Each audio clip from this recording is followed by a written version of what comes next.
Raichur bank of ಮಹಾರಾಷ್ಟ್ರದಲ್ಲಿ ಗೋಲ್ಮಾಲ್ ನಡೆದಿದೆ. Lucky Bhaskar cinema ನೋಡಿ ಲೂಟಿ ಮಾಡಿದ್ದ ಮ್ಯಾನೇಜರ್ ಅರೆಸ್ಟ್ ಆಗಿದ್ದಾನೆ. ಐನಾತಿ ಕೆ ನರೇಂದ್ರ ರೆಡ್ಡಿಯನ್ನ ಪೊಲೀಸರು ಬಂಧಿಸಿದ್ದಾರೆ.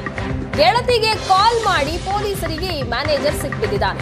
ಗೆಳತಿ ಅರುಣಾದೇವಿಗೆ 88 ಲಕ್ಷ ವರ್ಗಾವಣೆ ಮಾಡಿದ್ದ ನರೇಂದ್ರ ಹಣಕ್ಕಾಗಿ ಹಳೆ ಗೆಳತಿ ಅರುಣಾದೇವಿಗೆ ಕಾಲ್ ಮಾಡಿರ್ತಾನೆ. ಗೆಳತಿಗೆ ಫೋನ್ ಮಾಡಿದಾಗ ಲೊಕೇಶನ್ ಅನ್ನ ಪತ್ತೆ ಹಚ್ಚಿದ್ದಾರೆ ಪೊಲೀಸರು. ಮ್ಯಾನೇಜರ್ ನರೇಂದ್ರ ರೆಡ್ಡಿ ಅರುಣಾದೇವಿಯನ್ನ ಈಗ ಪೊಲೀಸರು ವಶಕ್ಕೆ ಪಡೆದಿದ್ದಾರೆ.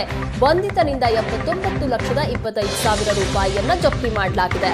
ಮಾರ್ಚ್ 7ರಂದು ದೂರು ದಾಖಲಾಗ್ತಾ ಇದ್ದಂತೆ ಎಸ್ಕೇಪ್ ಆಗಿದ್ದ ಇವನು 10,97,00,000 ರೂಪಾಯಿ ಹಣವನ್ನ ಕೊಳ್ಳೆ ಹೊಡೆದಿದ್ದ ನರೇಂದ್ರ ರೆಡ್ಡಿ ಬ್ಯಾಂಕ್ ಆಫ್ ಮಹಾರಾಷ್ಟ್ರದಲ್ಲಿ 105 ನಕಲಿ ಖಾತೆಯನ್ನ ಸಹ ಈತ ಓಪನ್ ಮಾಡಿದ್ದ.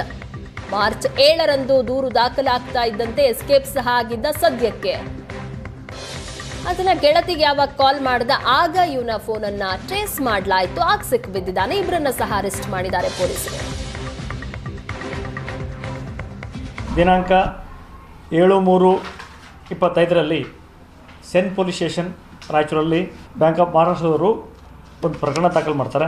10,97,00,000 ರೂಪಾಯಿ ಅಷ್ಟು ಬ್ಯಾಂಕ್ನಲ್ಲಿಟ್ಟಿದ್ದಂತಹ ಚಿನ್ನ ಮತ್ತು ಅಮೌಂಟು ಮಿಸ್ ಆಗಿದೆ ಅಂತೇಳಿ ಈ ಸಂಬಂಧ ಕೇಸ್ ಮಾಡ್ಕೋತಾರೆ. ನಮ್ಮವರು ಕೇಸ್ ಮಾಡಿಕೊಂಡು ತನಿಖೆ ಕೈಗೊಂಡಾಗ ಅದರಲ್ಲಿ ಮೇಯ್ನ್ ಇಬ್ಬರು ಆರೋಪಿಗಳು ಇರ್ತಾರೆ. ಒಂದು ಕೆ ನರೇಂದ್ರ ರೆಡ್ಡಿ ಅಂತ ಹೇಳ್ಬಿಟ್ಟು branch manager of bank of Maharashtra Raichur, ಮತ್ತು ಇನ್ನೊಬ್ಬರು ಅರುಣ ಅಂತೇಳಿ ಹಿಂದೆ ಕೆನರಾ ಬ್ಯಾಂಕ್ ಎಕ್ಸ್ ಎಂಪ್ಲಾಯ್, ಪ್ರಸ್ತುತ ಬೆಂಗಳೂರು ಇರ್ತಾರೆ. ಇಬ್ಬರ ಹೆಸರಲ್ಲಿ ಕೇಸ್ ರಿಜಿಸ್ಟರ್ ಆಗುತ್ತೆ. ಕೇಸ್ ರಿಜಿಸ್ಟರ್ ಆದಮೇಲೆ ತನಿಖೆ ಕೈಗೊಂಡಾಗ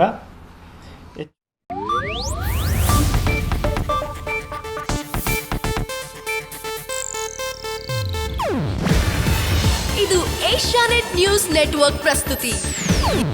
ನೀವು ನೋಡ್ತಿದ್ದೀರಾ ಏಷ್ಯಾನೆಟ್ ಸುವರ್ಣ ನ್ಯೂಸ್.